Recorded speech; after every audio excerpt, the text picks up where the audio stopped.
We're not spending money on that circus. That's what my daughter-in-law said canceling my 70th birthday party. My son added, "You're too old for that, Mom." I just replied, "No problem."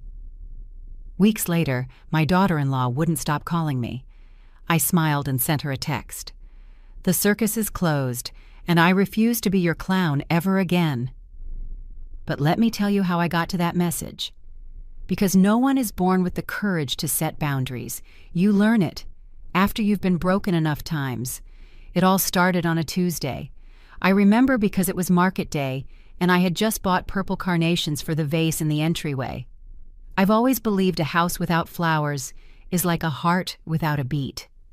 I was arranging them when my phone rang. It was Olivia, my daughter-in-law. "Helen, I need to talk to you." Her voice had that tone, the one she used when she wanted something but disguised it as concern. Me, still naive back then, thought maybe she wanted advice about Michael, my son. After all, they had been married for 3 years, and I always tried to be the mother-in-law who stays out of it, the one who respects their space. "Of course, honey, tell me." "It's about your birthday." My heart skipped a beat. My 70th birthday was 3 weeks away, and I had been dreaming about this party for months. Nothing fancy, just family. Michael, Olivia, my 2 sisters who live in Ohio, my cousins, a few lifelong neighbors. I wanted to make my famous brisket, the recipe my mom taught me that takes 2 whole days. I wanted to set the table with the embroidered tablecloth I saved for special occasions. I wanted to feel even for just a few hours that my family was complete. Because you see, I raised Michael alone since I was 35. His dad David died of a sudden heart attack while he was repairing the water tank on the roof. One second he was whistling an old country song, the next he was gone. Michael was barely 8 years old. I remember how he clung to my skirt at the funeral, trembling, asking me if his dad was coming back. I worked double shifts at Mr. Eugene's tailor shop for 15 years. My hands still have the marks from the needles, tiny scars that look like constellations. I sewed Sweet 16 dresses, wedding gowns, school uniforms. Every stitch was so Michael could have new shoes, school supplies, a computer when he started high school. I never remarried. Not because I didn't have opportunities. There was a man, Maurice, who owned the hardware store. He asked me out for coffee every Sunday after church. He was kind a widower, too. But I always thought, what if Michael feels like he's betraying his dad? What if a stranger makes him feel displaced? So I turned down every invitation with a polite smile. Now, at 68, living in the same house David and I built brick by brick, I just wanted one party, one celebration to say, I made it. I got here. "Tell me, Olivia, what's wrong with my birthday?" There was a pause. I heard her inhale like she was bracing herself. "Look, Helen, Michael and I have been thinking, and the truth is we can't organize anything. We're not going to spend money on that circus." Circus. She called my dream a circus. "Besides," she continued, "you're too old for that. Don't you think parties are for young people? You need rest, not stress." I felt something crack inside me, like when you drop a porcelain cup and for a second before it shatters, you see the crack spread in slow motion. "But," I thought, I know, but things are tight right now, Helen. We have so many expenses. Maybe we can take you out for a simple lunch some other day, okay?" Before I could answer, I heard Michael's voice in the background. "Give me the phone." "Mom," my son said, using that tone when he wanted to be firm but not cruel. "You're too old for that, Mom. A big party will just make you tired. It's better if we just keep it quiet, okay?" I looked at the purple carnations in the vase. They were still dripping water onto the mahogany table that had been my grandmother's. The table where Michael did his homework for 12 years, where we celebrated every single one of his birthdays with cake and candles, even if the cake was sometimes from the cheapest bakery because I couldn't afford more. "No problem," I said. My voice sounded calm, too calm. "Perfect, Mom. We love you. We're busy right now. We'll call you later." He hung up. I just stood there, phone in my hand, watching a drop of water from the vase form a small puddle on the wood. I didn't cry. Not yet. But something inside me knew in that exact moment that my relationship with my son had just changed forever. What I didn't know was that this phone call was only the beginning. And what Olivia didn't know was that she was waking up a lioness who had been dormant for decades. If you want to know how this story of betrayal became my greatest lesson in dignity, subscribe to the channel. Because what comes next, nobody saw coming. Not even me. That night I couldn't sleep. I just stared at the ceiling in my bedroom, counting the cracks that had formed over the years. 42. I've counted them so many times I know them by heart. I kept thinking about the word Olivia used, circus. When did my life become a ridiculous spectacle for her? I got up at 4 in the morning like always. I made coffee in the old percolator David gave me on our first anniversary. The smell of fresh coffee filled the kitchen, and for a moment, just a moment, I felt at peace. But then I saw the calendar hanging next to the fridge. I had marked my birthday with a red circle and drawn little stars around it like an excited child. How stupid I was. I ripped the page off the calendar, crumpled it up, and threw it in the trash. But I couldn't stop myself from pulling it back out, smoothing the paper with trembling hands, and hiding it in the drawer where I keep old memories. Because that's who I am. I even save the pain. What hurt most wasn't the party. It was realizing that I had been completely blind for 3 years. Let me back up. Let me tell you how Olivia came into our lives. It was in May, 3 years ago. Michael came home with that nervous smile he gets when he has something important to say. I was watering the plants on the porch. I've always had plants. Geraniums, azaleas, a small basil plant I use for soup. "Mom, I want you to meet someone." And there she was, Olivia. With her perfectly straight hair, her nails painted a pale pink, her white blouse without a single wrinkle. She smelled like expensive perfume, the kind they sell at the department stores in the mall. "It's so nice to meet you, Mrs. Helen. Michael has told me so much about you." Her smile was wide, her teeth perfectly white. She held out her hand, and when I took it, I noticed her skin was soft. Hands that had never scrubbed floors or washed clothes by hand. "Please call me Helen, dear," I said. "We're not formal here." We went inside. Olivia looked at everything with those big, expressive eyes. She stopped in front of the shelf where I keep the family photos. "What a beautiful family," she said, picking up the frame of David, Michael, and me at Myrtle Beach. Michael was 5 and had just lost his first tooth. "You can tell you were very happy." "We were," I answered. And it was true. That first afternoon, Olivia helped me make dinner. I made his favorite casserole green chili chicken. She chopped the tomato and onion for the salad, asking me about recipes, about how I met David, about my work at the tailor shop. "It must be wonderful to create dresses with your own hands," she said. "I don't have that talent. I'm a disaster in the kitchen." She laughed a crystal-clear laugh that made Michael look at her like she was the only woman in the world. After dinner, while we were washing the dishes, Olivia said something that seemed so sweet at the time. "Helen, I want you to know I'm going to take good care of Michael, and I hope you'll teach me to be as strong as you are. My mom died when I was young, and I always wanted a mother-in-law who could be like a second mother to me." I was so moved. My eyes teared up. I hugged her right there, my hands full of soap suds. "You're going to be part of this family, honey, and the doors here are always open." How naive I was. The next few months were a dream. Olivia came to visit me every Sunday. She brought pastries from that expensive French bakery near her job. She gave me hand creams, embroidered scarves, chocolates. I saw this and thought of you, Mom. Mom. Back then, the word made me feel important, included. When Michael announced they were getting married, I cried with happiness. My son had finally found someone. Finally, he wouldn't be alone when I was gone. The wedding was simple. I sewed my own dress, a navy blue one with lace details. Olivia looked radiant in her white gown. During the reception, when Michael danced with me, as is tradition, he whispered in my ear, "Thank you for everything, Mom, for every sacrifice. I promise now I'm going to take care of you." That promise, how it would hurt to remember it later. The first few months of marriage seemed perfect. They still came to the house every Sunday. Olivia would hug me, ask how I was, offer to help with the groceries. But then I started to notice things, small things. One Sunday, Olivia was walking through the living room and stopped at the wooden bookshelf. It's where I keep the family albums and some porcelain figurines I collect. "Oh, Helen, you still have all these old things." "They were my grandmother's," I replied. "They're over 70 years old." Right. It's just, I don't know.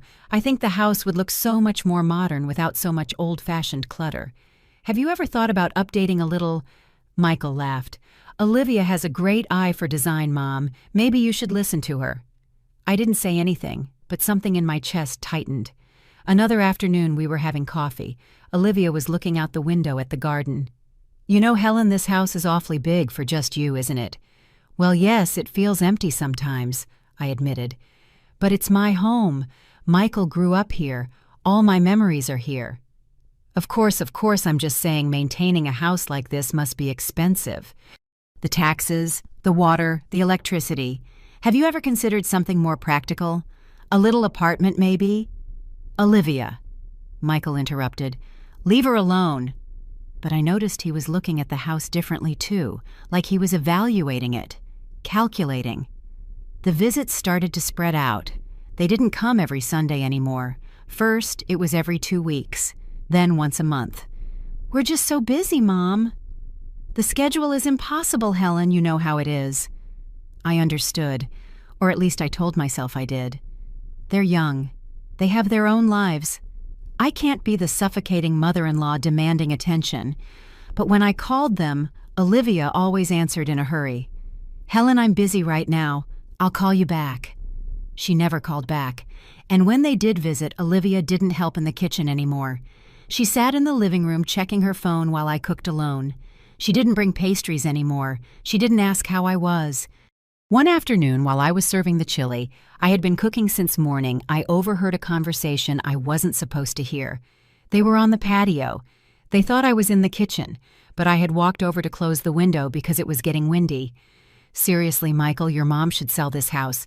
Look at it. It's falling apart, and the land must be worth a fortune now that the neighborhood is so popular." "Olivia, I already told you." "No, listen. We need the down payment for that condo. And she's here all alone maintaining this giant house. It doesn't make sense. Talk to her. I'm sure she'll understand." "It's not that easy." "Of course it is. Tell her it's for her own good, that a smaller place is safer for an older person. You'll see. She'll agree." My hand was trembling holding the chili ladle. I closed the window harder than I meant to. When I went back to the table, I smiled as if nothing was wrong. But that night, lying in bed, I understood something I had been denying for months. Olivia never saw me as family. She saw me as a resource. And my son, the boy I raised alone, the one who promised to take care of me, he was letting it happen. But I still hadn't seen anything. The mask was only beginning to slip. And when it finally fell off completely, I would realize I had been living with a stranger. Exactly 9 days passed after the call where they canceled my birthday. 9 days where I heard nothing from them. Not a call, not a text, nothing. I continued my routine. I got up, made my coffee, watered my plants, watched my afternoon soaps. But there was something different about me. A kind of constant alert, like when you know it's going to rain, but the sky is still clear. On the 10th day, Michael called. "Mom, what are you doing Saturday?" "Nothing special, son. Why?" "We want to invite you to dinner, at our house. Olivia is going to cook." Olivia cooking. That was new. In 3 years of marriage, I'd never seen her make anything more complicated than a sandwich. "Of course, son, I'll be there." "Great, around 7. And Mom? Dress up a little." That last phrase stuck with me. Dress up for a family dinner at their house. On Saturday, I put on my sky blue blouse, the one with embroidery on the collar. I put my hair up in a low bun the way my mother taught me. I wore the pearl earrings David gave me for our 10th anniversary. I looked in the mirror and wondered why I had butterflies in my stomach. Butterflies of fear. I took the bus to their neighborhood. They live in a new gated community, the kind with guard shacks and perfectly paved streets. Their house is nice, 2 stories with a small front yard. When they opened the door, I noticed something strange. The table was set, but not casually. There was a tablecloth I didn't recognize. Wine glasses, napkins folded into flowers, and only 3 places. "Mom, come in." "So glad you're here." Michael kissed my cheek. He smelled like that expensive cologne he wears now, not the kind I used to give him for his birthdays. Olivia came out of the kitchen drying her hands on a dish towel. She was wearing a black dress, perfect makeup heels, to be in her own home on a Saturday night. "Helen, welcome. Sit down, sit down." She pointed to the chair in the middle. They sat on either side of me as if they were surrounding me. Dinner started quietly. Olivia had made chicken and mushroom sauce. It was dry and the sauce tasted like it came from a can of cream soup, but I ate without a word. We talked about nothing, the weather, the news, the traffic, but I could feel the tension. It was floating in the air like smoke. It was after dessert that everything changed. Michael cleared his throat. He exchanged a look with Olivia. She nodded, encouraging him. "Mom, we want to talk to you about something important." I put my fork down. My hands felt cold. "Tell me, son." "You see, Olivia and I have been thinking about our future. We want to buy a bigger condo. This place is getting small and, well, we're thinking about having kids soon." My heart leaped. "Grandchildren, that's wonderful." "Oh, Michael, how exciting. How can I help?" Michael stared at his plate. Olivia took control of the conversation.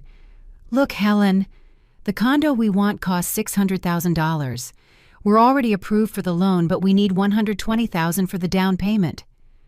$120,000. The number hung in the air like a sentence. "That's a lot of money," I said slowly. "It is," Olivia continued, leaning toward me. "That's why we thought, well, you live all alone in that big house. It must be exhausting to maintain. The taxes, the utilities, the repairs. And at your age, I'm 68, Olivia, not 80. Right. Don't get me wrong. I'm just saying a smaller place would be more practical for you, safer. And the money you get from the sale could help us with the down payment. You could rent a nice modern apartment, no maintenance." I looked at my son. I waited for him to say something, to defend me, to say this was crazy. But Michael just stared at his wine glass, swirling it slowly. "It's your house, Mom," he finally said without looking me in the eye. "But we're your family, and families support each other, right? Think about your grandkids, giving them a good home." Grandkids that didn't even exist. Grandkids they were using as bait. "That house," I said, and my voice sounded firmer than I expected. "Your father and I built it, brick by brick. You were born there. Every memory of my life with David is there. 35 years of my life are there. Memories are in the heart, Helen, not in the walls." Olivia smiled at me, but her eyes were cold. "Besides, think about it. What are you going to do with that house when you can't take care of it anymore, when you're old and need help? It's better to sell it now while it's still worth good money. Old." The word hit me like a slap. "I don't mean to offend you," she continued. "I'm just being realistic. You're not going to live forever. And when you're gone, that house is just going to be sold anyway. Wouldn't you rather see your son happy, settled with his own family?"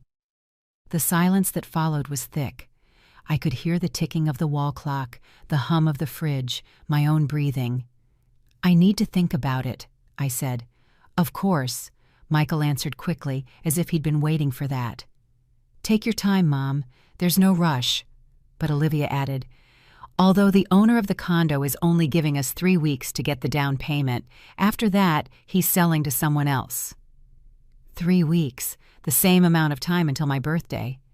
The birthday they canceled because they didn't want to spend money on that circus. But they were perfectly fine with me selling my house, my entire life. I stood up from the table. My legs were shaking, but I wasn't going to let them see. "I'm leaving. I have to be up early tomorrow." "We'll drive you, Mom." "No, I'll take the bus. I need some fresh air." I walked to the door. Olivia caught up to me, putting a hand on my shoulder. "Helen, think about it. It's for the good of everyone. You'd be winning too." I looked her in the eyes. For the first time in 3 years, I really saw her. I saw the ambition, the coldness, the manipulation. "Good night, Olivia."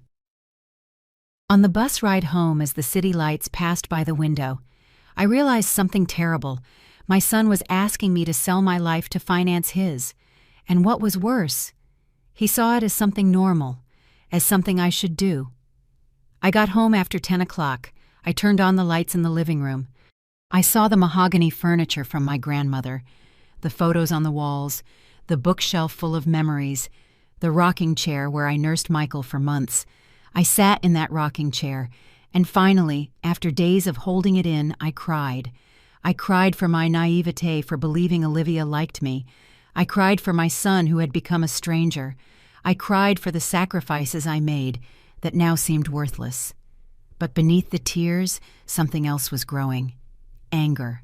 Still small, but real. Because I had given everything. Absolutely everything. And now they wanted the only thing I had left. My phone vibrated. A text from Olivia. "Helen, I hope we didn't make you uncomfortable. We just want what's best for everyone. Think about it with love. Kisses." Kisses. I closed my eyes. I took a deep breath. And for the first time in my life, I thought, enough. Monday morning, 7 o'clock sharp, my phone rang. It was Olivia. "Good morning, Helen. Did you have breakfast?" "Sleep well." Her voice was sweet. Too sweet. Like when you talk to a child who won't take their medicine. "Good morning, Olivia. Yes, thank you." "Oh, good. So have you thought about what we discussed on Saturday?" It had barely been 36 hours. "I'm still thinking, honey. It's a big decision." Of course. It's just that time is ticking, you know. We don't want to lose this opportunity. The condo is a gem. It has a view of a beautiful park. Imagine your grandkids playing there." There they were again. The imaginary grandkids. "Yes, it sounds nice." "So, do you think you'll have an answer by the weekend? That way we can start moving on everything quickly." "Olivia, it's only been 2 days." "I know, Helen. Sorry to be pushy. I'm just so excited. Michael and I have been dreaming about this for months. You understand, right?" She hung up before I could answer. Tuesday, she called at 8 in the morning. Wednesday at 7:30. Thursday, twice. Once in the morning and once in the afternoon. Always the same song. Always the same pressure disguised as enthusiasm. "Have you thought about it, Helen?" "Helen, I found a gorgeous rental near us. Want to go see it?" "The seller pressured me today. He says he has other offers." Friday afternoon, I was at the market buying tomatoes when I saw a car park in front of my house. It was Michael's, but he wasn't alone. There was a man with a briefcase, gray suit, blue tie. I quickened my pace. When I got there, I found Olivia at my door with the man. She was ringing the doorbell insistently.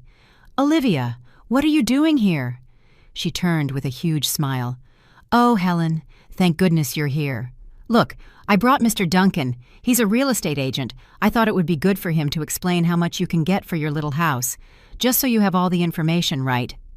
Little house. Now my home was a little house. Mr. Duncan held out his hand. "Ma'am, a pleasure. Your daughter-in-law hired me to do a preliminary appraisal. With your permission, I'd like to take a quick look at the property, just the exterior, of course. Then I can give you an estimate." I didn't authorize any appraisal. "Of course not, Helen." Olivia put her arm through mine. "It's just informational, so you know your options. No commitment." I looked at Mr. Duncan, then at Olivia. Her eyes were sparkling with something that wasn't love. It was something else. Hunger. "No, thank you. When I need a real estate agent, I'll hire one myself." Olivia's smile faltered for a second. Just a second. "As you wish, Helen. We were just trying to help." They left. But the message was clear. They weren't giving up. That night, Michael called. His voice sounded tired. "Mom, Olivia told me you turned away the appraiser." "Michael, I never asked for an appraiser." "I know, but you're making this harder than it needs to be." "Harder for whose son?" Silence. "For everyone, Mom. Look, I know it's your house and it has sentimental value, but you have to be practical. Think about the future, your old age. Who's going to take care of you when you can't manage on your own? And selling my house will make you want to take care of me. That's not it. It's just, Olivia is very stressed. The doctor says stress can affect, well, we think we might be expecting. It's not certain yet, but..." There it was, the final bait. a baby. Maybe, perhaps, possibly. Son, if Olivia is pregnant, I'm very happy, but that doesn't change my situation. Your situation. His voice got louder. Mom, we are your situation. We're your family. If you really loved us, you would help us. But it seems like that house matters more to you than your own son. Those words cut through me like knives. Michael, forget it. I thought I could count on you. I thought after everything I did for you, you'd do this for me. But I was wrong. Everything you did for me. Michael, I raised you alone. I worked double shifts for 15 years. Yes, Mom, I know. You've reminded me 1,000 times. I sacrificed my life for you. I worked so hard for you. But I never asked you for any of that. You decided to have me. You decided not to remarry. Those were your decisions. He hung up. I stood there with the phone in my hand, shaking. The tears fell, and I couldn't stop them. Did my son just say that I remind him of my sacrifices too much? That he never asked me to raise him? I sat in the rocking chair. Outside, the night was dark. Not even the neighborhood dogs were barking. Everything was silent. I thought about all the nights I stayed awake when Michael had a fever, putting cold cloths on his forehead. I thought of the times I skipped meals so he could have 3 a day. I thought of the shoes I mended over and over because I couldn't afford new ones. And now he was telling me he never asked for it. On Saturday, Olivia showed up again. This time, she had brochures. Helen, look. I found some beautiful apartments for rent. This one has 1 bedroom, a kitchenette. It's on the 1st floor, so you don't have to climb stairs. And it's only $650 a month. With what you make from your house, you can pay rent for years and still have plenty left over to help us. I took the brochures. I looked at them. Apartments the size of my living room. Cold white walls. No garden. No history. Olivia, I need more time. Her face hardened. The mask was slipping faster and faster. Time is what we don't have, Helen. I lose the condo on Monday. Do you understand Monday? In 3 days. And all because you can't let go of an old house full of junk. That junk is my life. Your life is over. She looked me straight in the eye. I'm sorry if that sounds harsh, but it's the truth. Your husband died over 30 years ago. Michael grew up and has his own family now. You're clinging to a past that doesn't exist anymore. And meanwhile, we, who are your present, are begging you for help. Begging. I repeated the word. Is that what you're doing? Begging? What else do you want us to do? Get on our knees. I want you to leave me alone. The words came out before I could stop them. Olivia froze. Then she laughed. A short, bitter laugh. Fine. We'll leave you alone. Enjoy your house. Alone. Enjoy your memories. Because that's all you're going to have. She left, slamming the door. I sat on the sofa. My heart was beating so loud I could feel it in my ears. I picked up my phone. I dialed a number I hadn't used in months. Linda. It's Helen. I need to talk to you.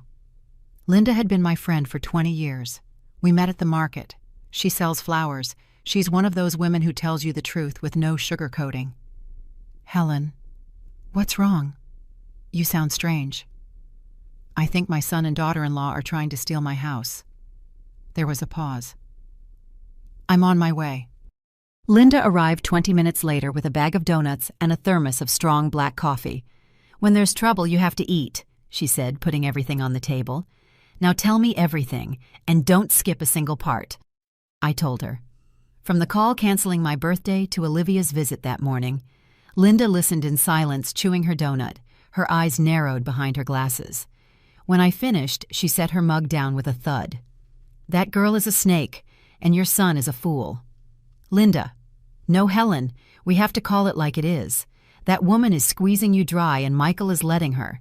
You know what smells fishy to me? That they suddenly need $120,000 so urgently.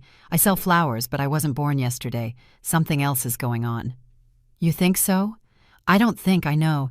Look, my cousin Rosie works at a law firm. Her nephew is a lawyer. His name is Robert. He's a good guy and discreet. Want me to call him? He can do some digging. See if your suspicions are right. I hesitated. Investigate my own son. It sounded so cold, so calculating. But then I remembered Michael's voice saying, "I never asked you to raise me. Call him." Robert came by on Tuesday afternoon. He was a young man about 35 with round glasses and a kind smile. He sat in my living room and took out a notepad. "Mrs. Helen, I understand you're in a delicate situation. Tell me exactly what you need." I explained it all again. He took notes, nodded, asked specific questions. "Do you have their full legal names? Do you know where they work? Have they ever asked you to sign any documents?" I answered everything. Robert closed his notepad. "Give me 1 week. I'm going to check a few things. Public records background, basic credit situation, all legal, don't worry. And in the meantime, ma'am, one piece of advice. Do not sign anything, absolutely nothing, even if your son begs you, even if they cry, even if they threaten you." "Understood." I nodded. Robert left. I was left with a strange feeling, half relief, half guilt. What kind of mother investigates her son? But then my phone vibrated. Another text from Olivia. "Helen, Monday is the deadline. Michael didn't sleep at all last night. He's so worried. I don't know if you want to carry that on your conscience. Think about it." I deleted the message. The next few days were quieter. They didn't call. They didn't visit. It was like they had given me a break. I took the opportunity to do something I'd been putting off, a deep clean of the garden. The May rains had made the weeds grow tall, and some of the rose bushes looked neglected. I was pruning the white rose bush I planted when Michael was born, when my shovel hit something metal. Strange. I dug a little more. It was a box. A rusty metal box the size of a shoebox buried under the rosebush. With trembling hands I pulled it out. It was sealed with an old padlock that broke with a good pull. Inside were rolled-up documents protected in plastic. I unrolled them on the dining room table. It was the original deed to the house, the one David and I signed 40 years ago, and there was something handwritten by David on the last page. "This house is for Helen, built with our love and effort. Don't ever let anyone take it from you, my love." Tears started to fall on the paper. I had to wipe them away quickly so I wouldn't ruin the ink. But there was more in the box. Letters. Love letters David wrote me when we were dating. His tight handwriting, his words clumsy but sincere. "Helen, you are stronger than 10 men. Never let anyone make you feel small." And at the bottom of the box, wrapped in a thick plastic bag, was money, old bills. I counted it with shaking hands. $25,000. A note came with the money, also in David's handwriting. "For our old age together, honey. For when we can't work anymore. So you never have to depend on anyone. I love you, David." I collapsed into the chair. David had been saving in secret. For years. For me. For us. And I never knew because he died before he could tell me. I cried. I cried like I hadn't cried since his funeral. I cried for the man who loved me so much. That even after death he was still taking care of me. I cried for all the years I lost without him. I cried for the loneliness. But among the tears, something else was being born. Clarity. David had left me this for a reason, not just the money, the words. Never let anyone make you feel small. And that was exactly what Olivia and Michael were doing, making me feel small, useless, in the way. I dried my tears. I put the deed in a safe place. I counted the money again, just to be sure. $25,000 exactly. It wasn't enough for the down payment they wanted, but it was enough for something more important. It was enough to defend myself. On Thursday, Robert called me. "Mrs. Helen, I need to see you." "Can Linda be there too?" What I found? It's better if we talk in person. An hour later, the three of us were sitting in my living room. Robert opened his briefcase and took out several papers. "Ma'am, what I'm about to tell you is not easy to hear, but you need to know." My heart sped up. "Your son Michael doesn't need your financial help. In fact, he's in a very good financial position. 3 months ago, he received a sales bonus from his company for $150,000. What? There's more. Your daughter-in-law, Olivia, has credit card debt totaling $75,000. Designer clothes, expensive restaurants, 2 trips to Cancun last year, and she is not pregnant. I checked her social media. 2 days ago, she posted a photo at a nightclub drinking a beer. A pregnant woman wouldn't do that." Linda let out a word I won't repeat. Robert continued, "There's something else. I found messages on a public forum Olivia participates in. She talks about convincing her mother-in-law to sell her house, and I quote, 'The old woman is about to cave. When she sells, my mom and I will split what's left after the down payment.'" The world stopped. Her mom? Yes, Olivia planned to give a portion of the money to her mother. This was never just about the condo. It was a business deal between the two of them. I got up. I walked to the window. Outside, the neighborhood kids were playing ball in the street. The sun was shining. Life went on. But I felt like something inside me had broken for good. "Does Michael know about this?" My voice was hoarse. "I can't confirm that. But he knows they don't need the money. I'm sure of that." Linda took my hand. "Helen, that girl is trying to rob you, and your son is letting her." I looked at the deed I found under the rose bush. I looked at David's note. "Never let anyone make you feel small." I turned to Robert. "What can I do?" Robert smiled. It wasn't a kind smile. It was the smile of a lawyer who knows he has the winning cards.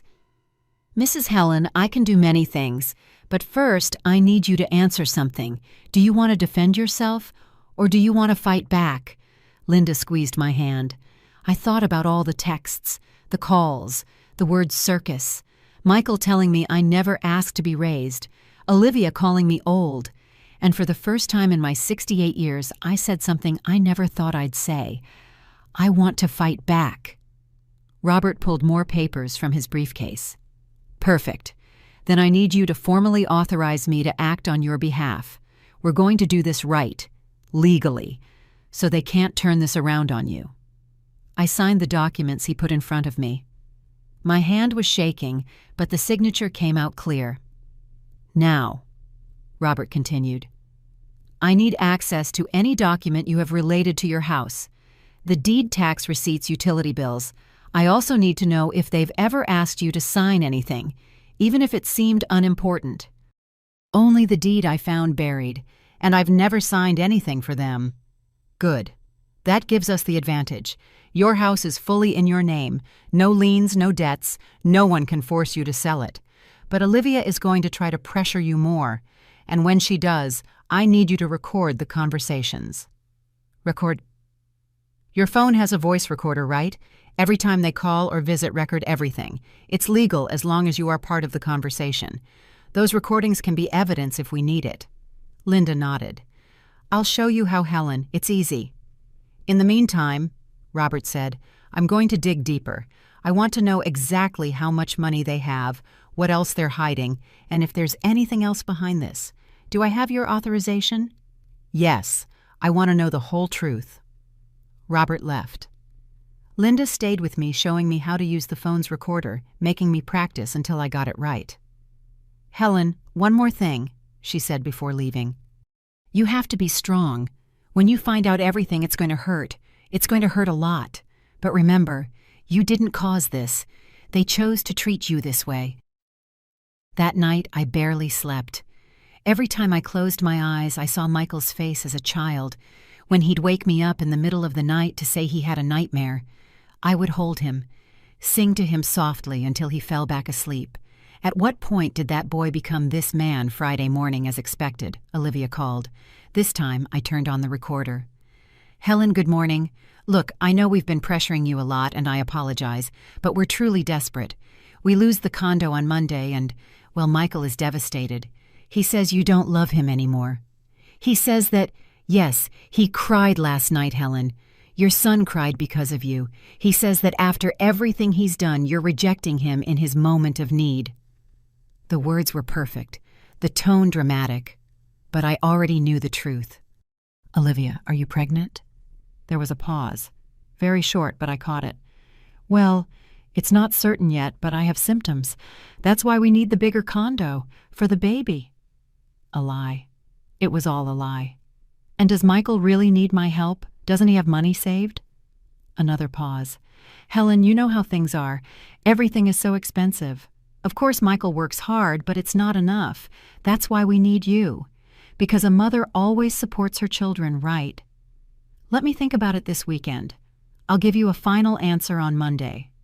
Monday. But Helen? Monday, Olivia. That's my final word. I hung up. I saved the recording with the date and time. On Saturday, Robert showed up again. He was carrying a thick folder. Mrs. Helen, I found everything, and it's worse than I thought. He sat across from me. He opened the folder. Michael didn't just get that $150,000 bonus. He also has another $30,000 in an investment account. He only needs to scrape together about $30,000 more for the down payment. He could easily get a personal loan. He doesn't need to sell your house. Then why? Because it's easier to get the money from you than for them to go into debt. And there's something worse. Robert took out screenshots from a phone. I managed to access public conversations between Olivia and her mother on social media. Look at this, I read, and with every word I felt my heart get smaller. Mom, did you convince the old woman yet? Remember, we need that cash for the business. Olivia, almost. She's more stubborn than I thought, but she's caving. I sold her the story about the baby. LOL. Mom, you're the best. When you get the money, pass me my cut. $20,000 like we agreed. Deal, honey, though I can't stand the old hag. Always with her memories and her old photos. She drives me crazy. Just hang in there, Mom. Once she sells, you won't have to see her much. The letters blurred. I was crying without realizing it. Keep reading, Robert said gently. Olivia, does Michael know about your cut? Mom, no. He thinks it's all for us. Better that way. Men just complicate things. Olivia, I've already brainwashed him anyway. Now he also thinks his mom should sell. It was easier than I thought. Linda, who had arrived while I was reading, put her arm around me. I couldn't stop shaking. There's more, Robert said. Olivia's debts are from a failed business attempt. She and her mother wanted to open a boutique. They took out loans, bought expensive merchandise, but never sold anything. Now they're drowning in debt. Her mother lost her house last year. That's why she's renting. And they want me to lose my house to save them. Exactly. The condo they want to buy does exist, but the urgency is a lie. It's still available. The seller has no other buyers. I verified that too. I wiped my tears with the back of my hand. And Michael? Does he know all of this? I can't prove it completely, but I found this. He showed me another message. This one was between Michael and Olivia. Michael, my mom is hesitating. Maybe we should try something else. Olivia, no. We've invested too much time. Your mom is stubborn, but she'll break. She just needs more pressure. Let me handle this. Michael, I don't know, Liv. I feel bad. Olivia, you feel bad for asking your mom for help. Seriously, she lived her whole life in that house. It was her turn, now it's our turn. Stop being so soft. I closed my eyes. My son knew. Maybe he didn't know about the deal with her mother. Maybe he didn't know about the $20,000. But he knew they were pressuring me unfairly. And he allowed it. Mrs. Helen, Robert said, with this evidence we can do several things. We can report them for attempted fraud against an elder. We can file for a restraining order. We can... No. They both looked at me surprised. I don't want to send them to jail. I don't want lawsuits. I want something better. What do you want? I dried the last of my tears. Inside me, something had changed. The pain was turning into something else. Determination. I want them to feel what I felt. I want them to understand what they tried to do to me. I want justice, but not from a judge. I want life to hand them the bill. Linda smiled. That's my Helen. Robert nodded slowly. I understand. And do you have a plan? Not yet, but on Monday I'm going to give them my answer. and it's going to be an answer they never forget. That night, I took out the metal box again. I read all of David's letters. When I got to the last one, I found one I hadn't seen before. It was stuck to the bottom of the box. My dearest Helen, if you're reading this, it's because I'm gone. I want you to know you were the best part of my life, but I also want you to know something important. You are a lioness, not a pet. Don't let anyone, not even our son, make you feel like you are worth any less than you are. You are strong, stronger than me, stronger than the world. Never forget it. I love you forever. David. I folded the letter carefully. I won't forget my love, I whispered. I promise. On Sunday, I spent all day thinking, planning, preparing, because Monday wasn't going to be just any day. On Monday, the circus was finally closing. Monday dawned with a gray sky, the kind of sky that threatens rain but never lets it fall. I got up early as always, made my coffee, watered the plants. I put on my burgundy blouse, the one David said made me look elegant. I put my hair up. I put on a little peach-colored lipstick I almost never wear. If I was going to face them, I was going to look good. At 10 in the morning, Olivia called. Helen, good morning. So, have you thought about it? Yes, Olivia, I've thought about it. Oh, good. And I need to talk to both of you, with Michael and you, in person. Perfect. Can you come over today? We're home. All right, I'll go this afternoon. Better yet, come for lunch, Helen. We can talk calmly. I hung up. I looked at my reflection in the hallway mirror. I looked different. I was no longer the scared woman from 2 weeks ago. There was something new in my eyes. I arrived at their house at 2 in the afternoon. I rang the bell. Michael opened the door with a nervous smile. Mom, come in. So glad you came. He kissed my cheek. He smelled like that expensive cologne. In the living room, Olivia was finishing setting the table. She had made breaded chicken with salad. Nothing elaborate, but it looked presentable. Helen, welcome. Please sit. I sat down. They sat on either side of me just like that first time, as if they were cornering me. We ate in an uncomfortable silence. I chewed slowly, watching them. Olivia fidgeted in her chair. Michael wouldn't look me in the eye. When we finished, Olivia wiped her mouth with her napkin and smiled. Well, Helen, you have us in suspense. What did you decide? Before I answer, I want to ask you something. Anything, Michael said quickly. Do you two love me? They looked at each other confused. Of course we do, Mom. Why would you ask that? Because I need to understand. I need to understand how someone who loves me asks me to sell the only thing I have. How someone who loves me cancels my birthday calling it a circus. How someone who loves me calls me old and tells me my life is over. Olivia turned pale. Helen, I never... Yes, you did, Olivia. You said it. And Michael, you told me I never asked you to raise me, that those were my decisions. Mom, I was angry. And that justifies it. Anger justifies cruelty. A heavy silence fell. Look, I continued. I came to give you my answer. I am not selling my house. Olivia went rigid. What? I am not selling my house. It's my home. It's where my life is, my memories, my history. And no one, not even you, is going to force me to leave it. Michael ran a hand through his hair.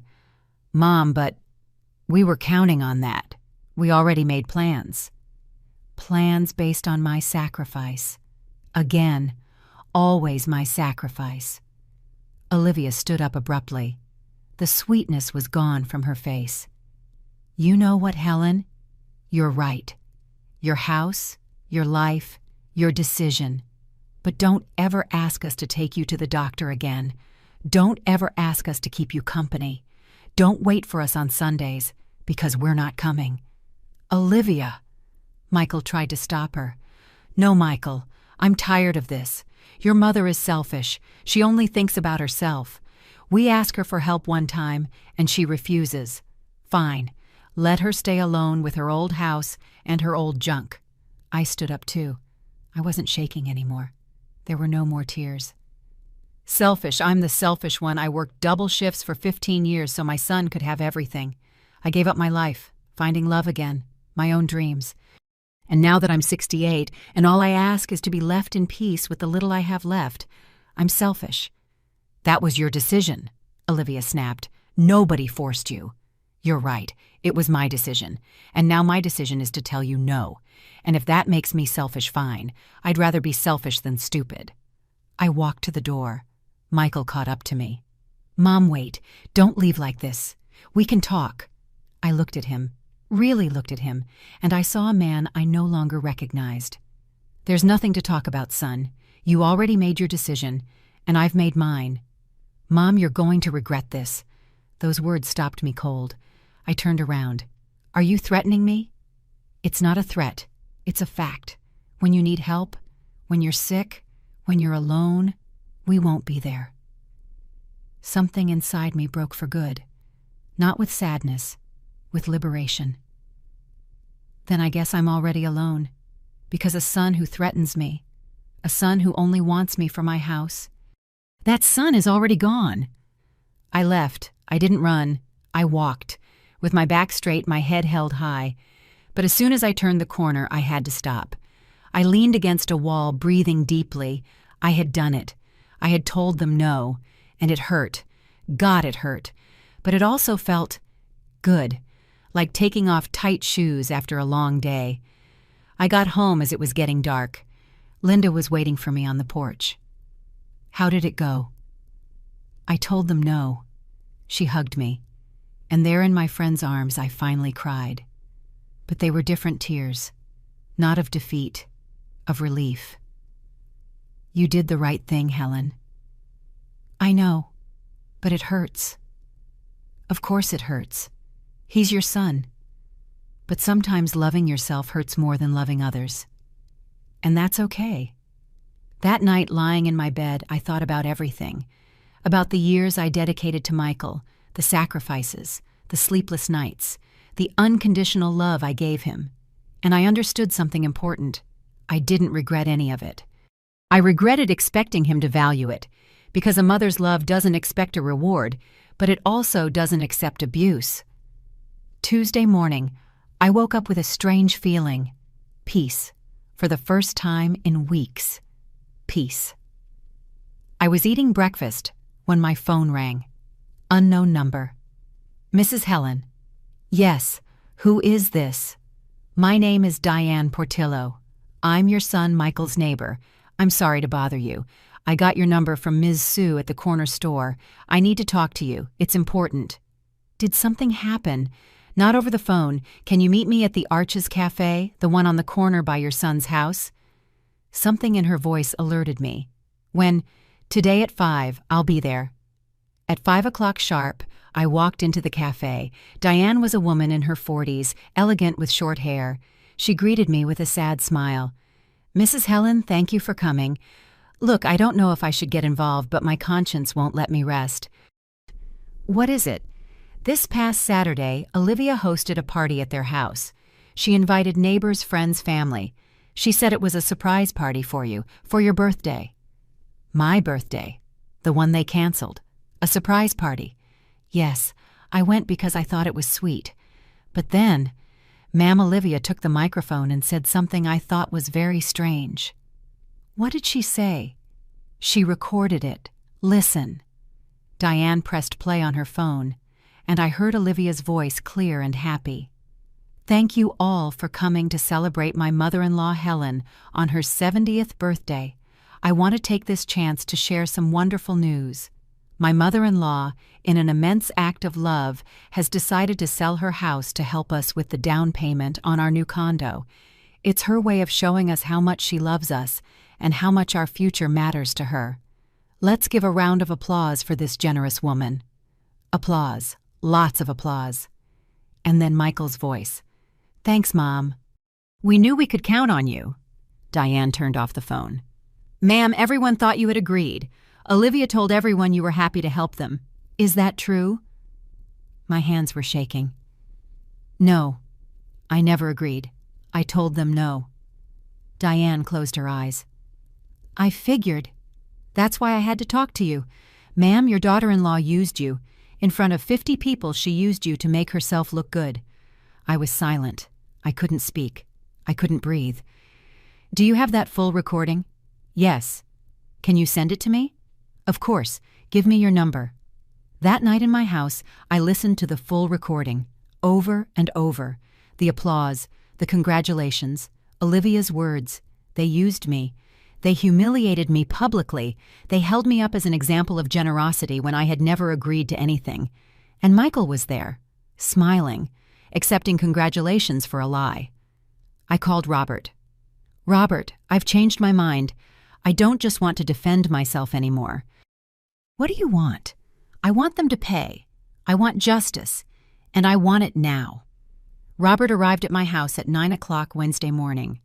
He had another folder thicker than the last. Mrs. Helen, I heard the recording you sent. This changes everything. What they did is defamation and using your name under false pretenses. But I have a better idea than a lawsuit. What? We are going to give them exactly what they want. Or at least we're going to make them think they're getting it. Linda, who was also there, leaned forward. Explain yourself, young man. Robert smiled. It was a smile that was a little scary. We're going to set up a meeting. We'll tell them Mrs. Helen has finally agreed to sell. We'll have witnesses, evidence, everything ready. And when they show their true colors in front of everyone, that's when we act. I don't understand, I said. Ma'am, they humiliated you publicly by saying you agreed to help. Now we are going to expose them publicly by showing who they really are. But I need your permission, and I need you to be strong. It's going to hurt. I thought about the recording, about Michael accepting congratulations for a lie, about Olivia using my name to look good. Let's do it. I spent the next few days preparing. Robert explained the plan step by step. I just had to follow his instructions.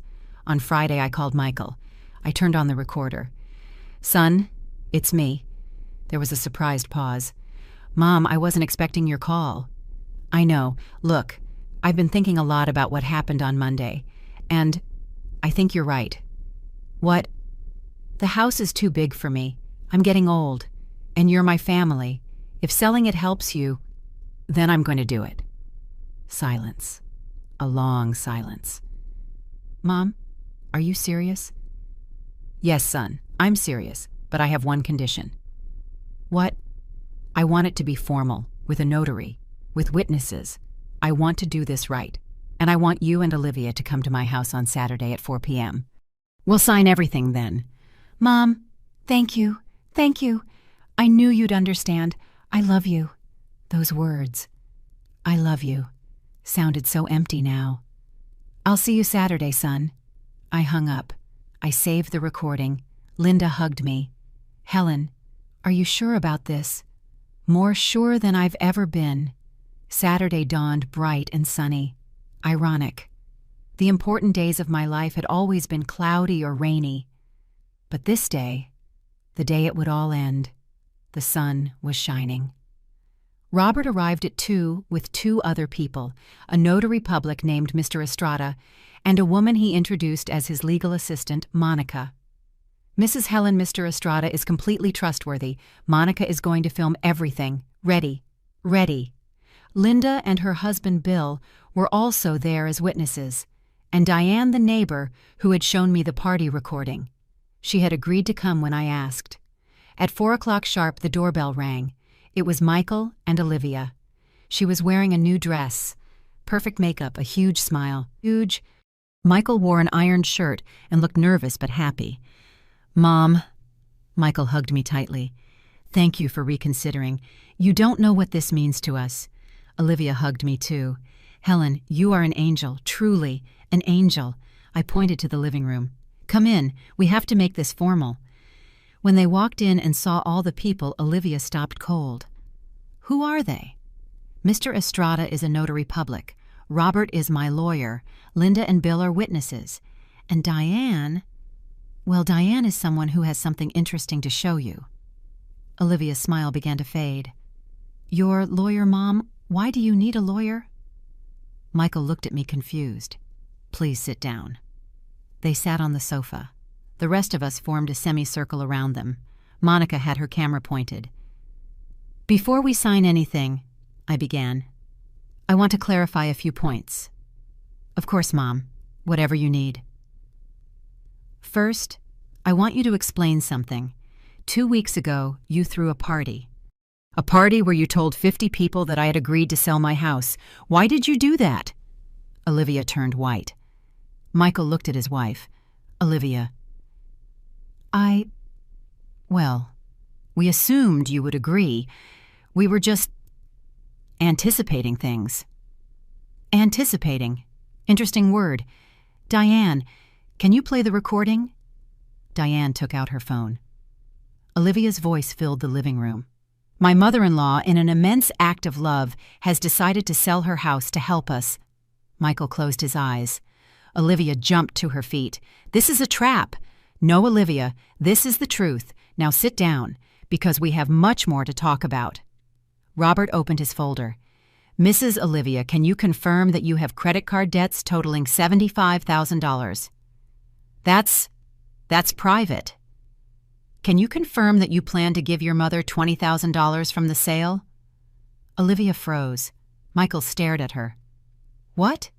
"And Mr. Michael," Robert continued, "can you confirm that you received a $150,000 bonus 3 months ago?" My son looked at me. The confusion was gone. Now it was fear. "Mom, I can explain." "No need, son. Robert already explained everything to me. Olivia's debts, the failed business with her mother, the bonus you received, the pregnancy that never existed. Everything." Olivia tried to run. Bill blocked the door. "Nobody leaves until we're finished," Linda said in a firm voice. "Mrs. Helen," the notary, Mr. Estrada, said, "do you confirm that you never had any intention of selling your house?" "That's correct. Never." "And do you confirm that you were pressured, manipulated, and publicly defamed by these individuals?" "I confirm," Estrada wrote in his documents. "Then I must inform you, Mr. Michael and Mrs. Olivia, that what you attempted to do constitutes several crimes: attempted dispossession by deception, financial elder abuse, and defamation. Mrs. Helen has every right to press criminal charges." Olivia started to cry, but they weren't tears of remorse. They were tears of rage. "This is ridiculous! He's her son! We just asked for help." "No, Olivia," I said, standing up. "You didn't ask for help. You tried to rob me. There's a difference." Michael had his head in his hands. "Mom, I'm sorry. I'm so sorry. I didn't know everything. Olivia told me." "What did she tell you, son? That I was old, that my life was over, that you had to pressure me because I have recordings of you saying horrible things to me, too." I took out my phone. I played his voice. "I never asked you for any of that. Those were your decisions." Michael broke down. He began to sob. Not like a man, like a child. "Forgive me, Mom. Please."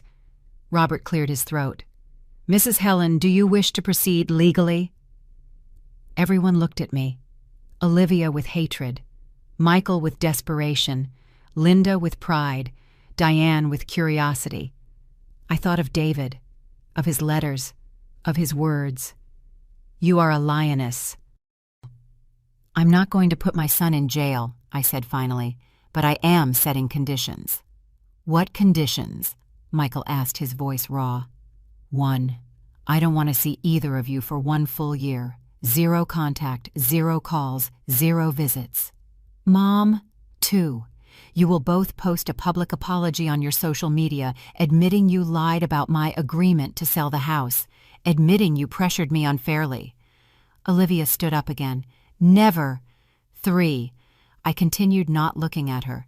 "Michael will go to therapy, individual therapy, to understand why he allowed his wife to treat me this way." "I accept," Michael said immediately. And 4, if you ever approach me again with intentions to manipulate or hurt me, Robert will proceed with all possible legal charges, and this time there will be no mercy. The notary wrote everything down. "Do you accept these terms?" Michael nodded. "I accept all of it, Mom. Everything." Olivia crossed her arms. "This is abuse." "No, Olivia. I said, looking her directly in the eyes. "Abuse is what you did to me. This is justice. And if you don't accept, the lawyer will file the criminal complaint right now." Robert held up the papers. "They're all ready. Just need your signature, Mrs. Helen." Olivia gritted her teeth. "I accept." "Sign." They each signed. Linda and Bill signed as witnesses. The notary stamped everything. "It's done," Robert said. "This is legally binding. If you break any term, we proceed." Michael approached me. He tried to take my hand. I pulled it away. "Mom, please let me explain." "You have 1 year, Michael. 1 year to think about what kind of man you want to be. The one who lets his mother be abused, or the one David and I tried to raise." "Mom, please. Now leave, both of you."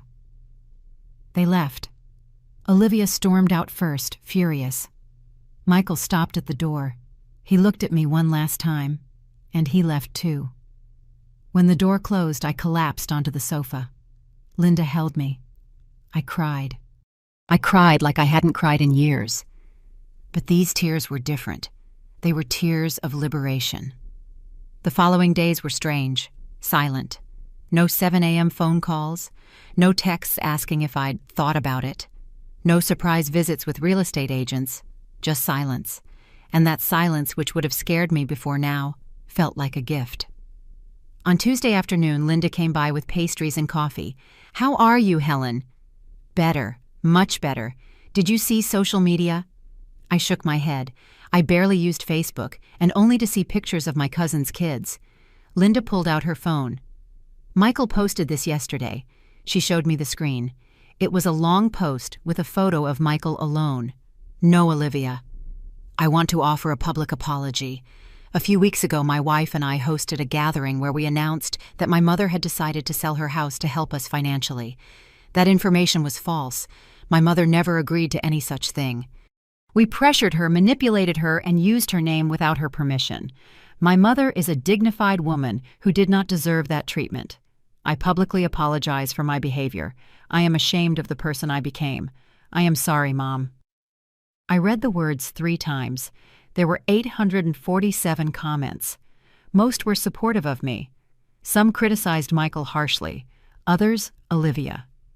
"Did Olivia post anything?" Linda checked her profile. "Look." Olivia's message was shorter, colder. "I apologize for the confusion regarding my mother-in-law's situation. It was a misunderstanding. I regret any inconvenience caused." She didn't even take direct responsibility. It was a non-apology. "That woman is a lost cause," Linda said. I closed my eyes. Part of me wanted to feel satisfaction, but I just felt tired. "At least Michael did it," I said. "Yeah, but did you see the comments? People are furious with them." I didn't want to read anymore. I closed Linda's phone and gave it back. "That's enough. I don't want to know any more about them." On Thursday, Robert called. "Mrs. Helen, I need to inform you of something. Olivia tried to contact me. She wants to negotiate the terms." "What?"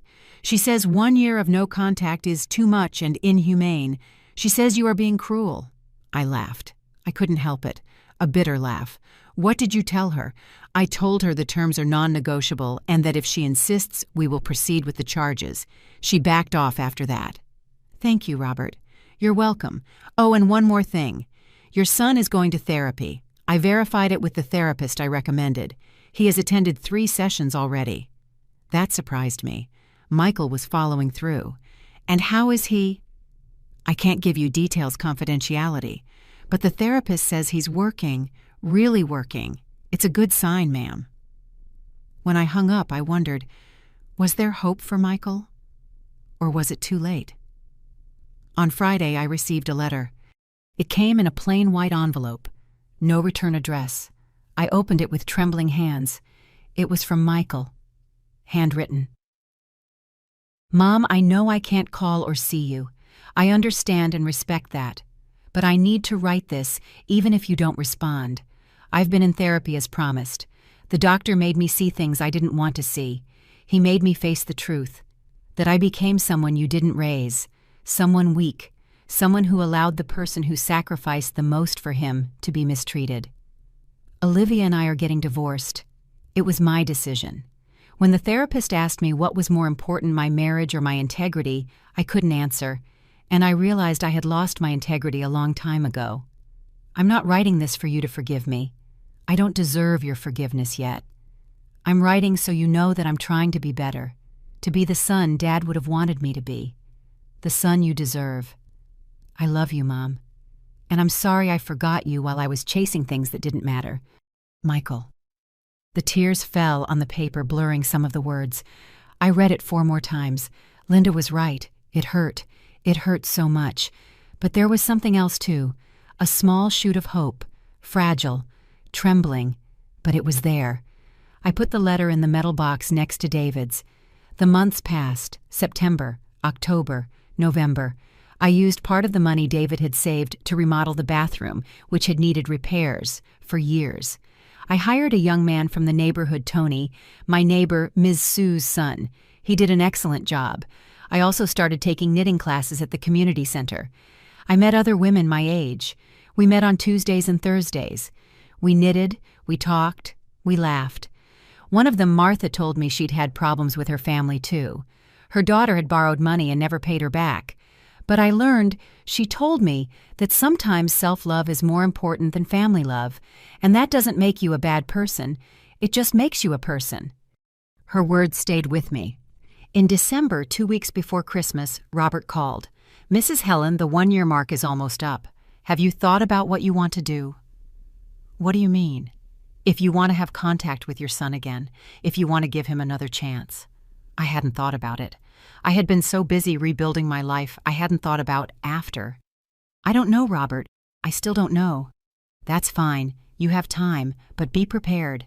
When the year is up in January, he will probably try to contact you. That night, I took out Michael's letter again. I had read it so many times, I knew every word by heart. What do I do, David? I asked the air. Do I give him another chance, or is it too late? There was no answer. Just the wind moving the curtains. The week before Christmas, Linda invited me to her house for Christmas Eve dinner. I don't want you spending Christmas alone, Helen. I won't be alone. I'll be at peace. But I accepted the invitation anyway.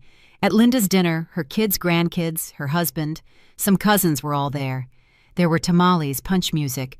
It was warm. It was family. Linda's youngest nephew, a boy about 6, came up to me.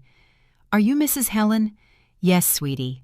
My auntie says you're very brave. Is that true? I knelt down to his level. What do you think? I think so. 'Cause my mom says brave people are the ones who do the right thing, even when it hurts. I hugged him. That little boy knew more about life than most adults. That night, walking home, I went slowly. The streets were decorated with Christmas lights. I saw families eating dinner through their windows. I heard carols. I saw kids running with sparklers. And for the first time in months, I thought about Michael as a child, when he was 6 and helped me set up the nativity scene. How excited he got about Christmas, how he would hug me before bed. Where did that little boy go? When I got to my house, I found something on my doorstep. A box, not very big, with a red bow, no card, no name. I brought it inside. I opened it carefully. Inside was a photo album, old photos I hadn't seen in years. Baby Michael. Michael at his first communion. Michael graduating from high school. Michael and me at Myrtle Beach. And on the last page, a recent photo. Michael in therapy. He looked tired, worn out, but there was something different in his eyes. There was a note taped to it. Mom, I found these photos at my place. I realized I had forgotten who we were, who you were, who I was. My therapist says remembering is part of healing. So I'm remembering. Every day. Merry Christmas. With love. The sun. I'm trying to be again. Michael. I closed the album. I held it to my chest. And in the solitude of my living room, with only the light from the small Christmas tree I'd put up, I did something I didn't expect to do. I forgave, not completely, gave. Not yet, but a little. Just enough to think that maybe, just maybe, the circus had closed. But the story wasn't over. January came with crisp air and clear skies. January 15th marked exactly 1 year.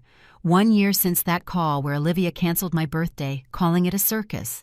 1 year since everything started to fall apart. And it was also the day the ban I had imposed was over. 1 year, no contact. I got up early that day, made my coffee as always. But there was something different in the air, a feeling that something was about to change. At 10 in the morning, the doorbell rang. My heart sped up. I knew who it was. I opened the door slowly. It was Michael, but not the Michael I had seen a year ago. This man looked different, thinner, dark circles under his eyes. But his eyes had something I hadn't seen in a long time. Clarity. "Mom," he said, his voice trembling. "The year is up. I did everything. Can I come in?" I stepped aside without a word. He walked in as if he were stepping on sacred ground. He looked at the living room, the furniture, the photos, like he was seeing them for the first time.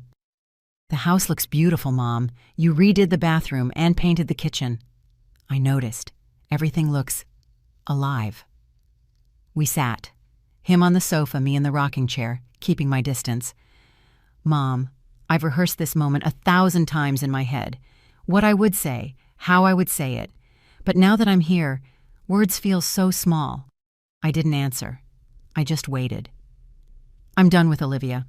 We've been divorced for 4 months. She never agreed to go to therapy. I kept going. I've had a full year of therapy, Mom, 2 sessions a week." "I know." Robert kept me informed. "You knew?" "Yes. He was verifying that you were following the terms." Michael nodded. "My therapist helped me see so many things. He helped me understand that I was so afraid of being alone after Dad died that when I found Olivia, I just latched on. And in clinging to her, I lost something more important. I lost you." Tears started to roll down his cheeks. He didn't wipe them away. "He helped me see that I treated you like a resource, not a person. That I let you be humiliated because it was convenient for me. That I used your unconditional love as a weapon against you. And that I said unforgivable things to you."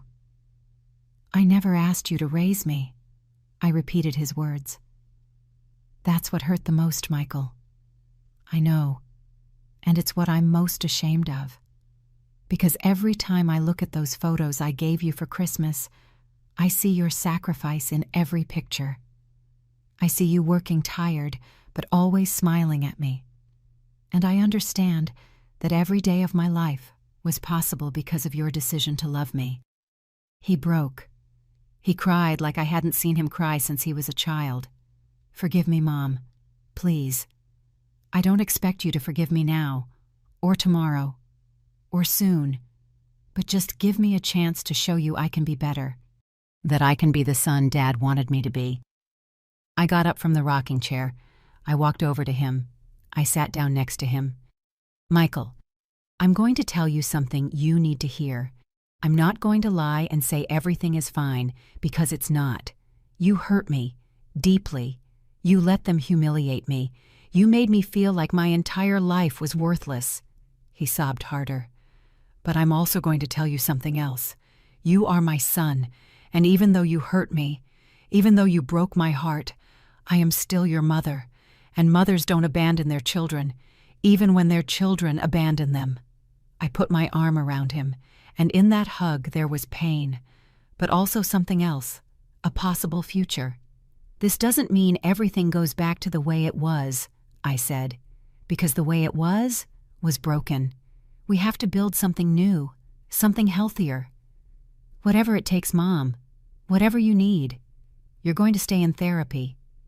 I already have my next appointment. You're going to respect my boundaries. If I tell you no, it's no. No pressure, no manipulation. I promise.